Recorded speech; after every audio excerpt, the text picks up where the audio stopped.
ఓం నమో గణపతయే.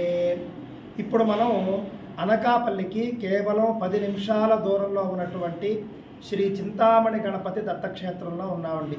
మీరు చూస్తున్నటువంటి స్వామి చూడండి, చింతామణి గణపతి స్వామి.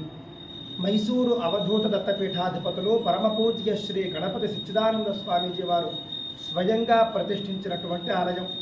ఈ ఆలయంలో మరొక ప్రత్యేకత తెలుసునండి.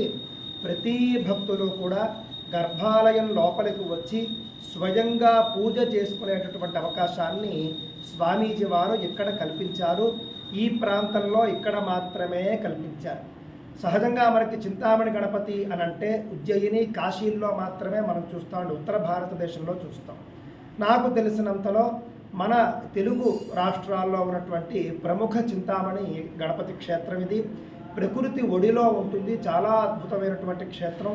శని ఆదివారాల్లో అయినా సరే తప్పక దర్శించుకుని మీరే స్వయంగా పూజించుకుని ఆలయ ప్రాంగణంలో ఉన్నటువంటి 32 గణపతుల్ని దర్శించి, ఆంజనేయ స్వామిని దర్శించి, దత్తాత్రేయుని దర్శించి, శివుణ్ణి దర్శించి అందరూ దేవీ దేవతల అనుగ్రహాన్ని కూడా పొందండి.